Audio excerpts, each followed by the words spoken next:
ഉണ്ടാക്കിയാലോ? ഇല്ല, ബാ അമ്മ ഉണ്ടാക്കി തരാം. അപ്പൊ നമ്മള് ഉന്നക്കായ ഉണ്ടാക്കാൻ വേണ്ടിട്ട് 4 നേന്ത്രപ്പഴമാണ് എടുത്തിട്ടുള്ളത്. അതിനിങ്ങനെ 2ആയിട്ട് മുറിച്ചിട്ടുണ്ട്. ഇത് നന്നായി പഴുത്ത നേന്ത്രപ്പഴം അല്ല കേട്ടോ, ഒരു ചെറുതായിട്ട് പഴുത്തിട്ടുള്ളൂ. നന്നായിട്ട് പഴുത്ത നേന്ത്രപ്പഴം നമുക്ക് ഉന്നക്കായ്ക്ക് പറ്റില്ല കേട്ടോ. അപ്പൊ ഇത് ചെറുതായിട്ട് പഴുത്തിട്ടുള്ളൂ. അപ്പൊ ഇത് നമുക്ക് ആവിയിൽ വെച്ച് വേവിച്ചെടുക്കാം. ഞാൻ ഇതുപോലത്തെ ഒരു ഇഡ്ഡലി കുക്കറിലാണ് പഴം വേവിച്ച് കൊടുക്കുന്നത്. ഇതൊരു 10 മിനിറ്റ് നമുക്ക് വേവിക്കാൻ വെക്കാം കേട്ടോ. 10 മിനിറ്റിന് ശേഷം നമ്മുടെ പഴം നന്നായി വെന്ത് വന്നിട്ടുണ്ട് കേട്ടോ. ഇനി നമുക്കിത് ചൂടാറാൻ വെക്കാം. പഴം ചൂടാറി വരുമ്പോഴേക്കും നമുക്ക് അതിൻ്റെ ഫില്ലിങ്സ് റെഡിയാക്കി എടുക്കാം കേട്ടോ. അതിന് ഞാനൊരു ചീനിച്ചട്ടി അടുപ്പത്ത് വെച്ചിട്ടുണ്ട്. ചൂടായ ചീനിച്ചട്ടിക്ക് ഞാൻ 2 ടീസ്പൂൺ നെയ്യിട്ട് കൊടുത്തിട്ടുണ്ട് കേട്ടോ. ഇതിലോട്ട് അണ്ടിപ്പരിപ്പും മുന്തിരി ഇട്ടിട്ട് വറുത്തെടുക്കാം. അണ്ടിപ്പരിപ്പ് മുന്തിരി നമുക്കിനി കോരിയെടുക്കാം കേട്ടോ. നമ്മൾ ചിരവി വെച്ച നാളികേരം ഇട്ട് കൊടുക്കണം കേട്ടോ. നമ്മുടെ നാളികേരം നല്ലോണം ചുമന്ന് വന്നിട്ടുണ്ട്. അതിലേക്ക് നമ്മൾ വറുത്ത് വെച്ച അണ്ടിപ്പരിപ്പ് മുന്തിരി ഇട്ട് കൊടുത്തിട്ടുണ്ട്.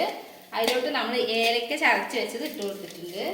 അതിലോട്ട് നമ്മൾ 1 ടീസ്പൂൺ പഞ്ചസാര ഇട്ട് കൊടുക്കുന്നുണ്ട് കേട്ടോ.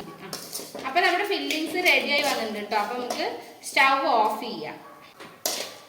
അപ്പൊ നമ്മുടെ പഴം നന്നായി ചൂടാറി വന്നിട്ടുണ്ട്. അപ്പൊ നമുക്ക് ഇതിന്റെ തോലൊക്കെ കണ്ട് കളഞ്ഞെടുക്കാം. തൊലി കളഞ്ഞ പഴം നമുക്ക് ഉടച്ചെടുക്കാം കേട്ടോ. നന്നായിട്ട് ഉടച്ചെടുക്കണം.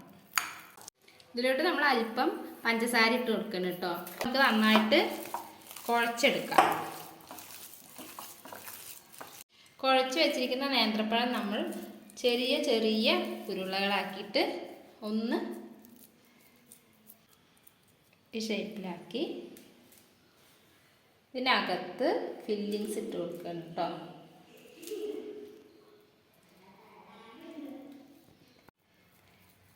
ഈ ഷേപ്പിൽ നമ്മൾ ആക്കി വെച്ചിരിക്കുകയാണ് കേട്ടോ. അപ്പോൾ നമ്മുടെ ഫില്ലിങ്സൊക്കെ റെഡി ആയിട്ട് വന്നിട്ടുണ്ട് കേട്ടോ. ഇനി നമുക്ക് അതെല്ലാം ഉരുട്ടി റെഡിയാക്കി വെച്ചിട്ടുണ്ട്. ഇനി നമുക്ക് ഇതിനെ വറുത്ത് കോരിയെടുക്കാം. വറുത്ത് കോരിയെടുക്കാൻ നമ്മൾ ഒരു ചീനച്ചട്ടി അടുപ്പത്ത് വെച്ച് കൊടുക്കുന്നുണ്ട്. ചീനച്ചട്ടി നന്നായി ചൂടായി വന്നിട്ടുണ്ട് കേട്ടോ. അതിലേക്ക് നമ്മൾ വെളിച്ചെണ്ണയാണ് ഒഴിച്ചു കൊടുക്കുന്നത്. നല്ല ആട്ടിയ വെളിച്ചെണ്ണ ഒഴിച്ചു കൊടുക്കുകയാണ്. നമ്മുടെ എണ്ണയൊക്കെ ചൂടായി വരട്ടെ കേട്ടോ.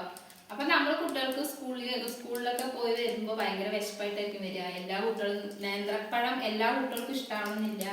അപ്പോൾ എല്ലാവർക്കും ഇങ്ങനെ ഉണ്ടാക്കി കൊടുക്കുക. വളരെ എളുപ്പമാണ് കേട്ടോ ഇതൊക്കെ ഉണ്ടാക്കി കൊടുക്കാൻ വേണ്ടിയിട്ട്. അപ്പോൾ നമ്മുടെ എണ്ണ ചൂടായി വന്നിട്ട് നമുക്കിത് വറുത്ത് കോരിയെടുക്കാം. എണ്ണ ചൂടായിട്ടുണ്ട്. അപ്പോൾ നമ്മൾ ഇതിലേക്ക് ഓരോന്നായിട്ട് ഇട്ട് കൊടുക്കുന്നുണ്ട് കേട്ടോ.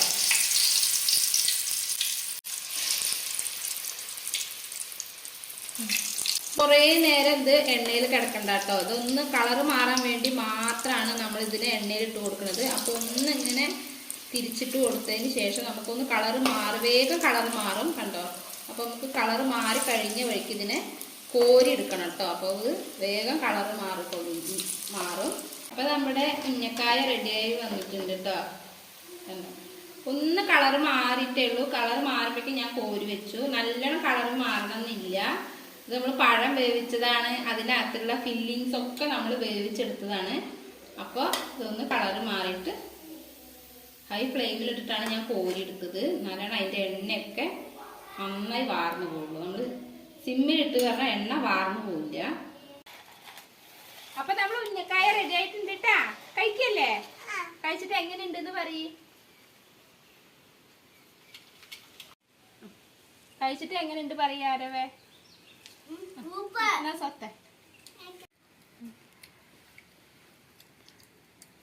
എങ്ങനെയുണ്ട്?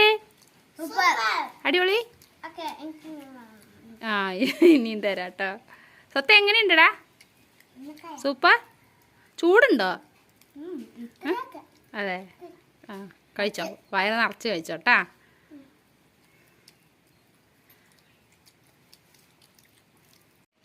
അപ്പം നിങ്ങളൊക്കെ വീട്ടിലെല്ലാവരും ഉണ്ടാക്കി നോക്കുക. കുട്ടികൾക്കൊക്കെ ഉണ്ടാക്കി കൊടുക്കുക. നല്ല ടേസ്റ്റാണ് കേട്ടോ. വളരെ എളുപ്പമാണ്. കുട്ടികൾക്ക് ഭയങ്കരമായിട്ട് ഇഷ്ടമാവും.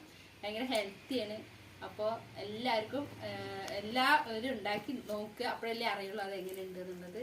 പിന്നെ ഞങ്ങളുടെ ചാനൽ ഇഷ്ടപ്പെട്ടില്ലെങ്കിൽ സബ്സ്ക്രൈബ് ചെയ്ത് സപ്പോർട്ട് ചെയ്യുക, ലൈക്ക് ചെയ്യുക, കമൻറ്റ് ചെയ്യുക.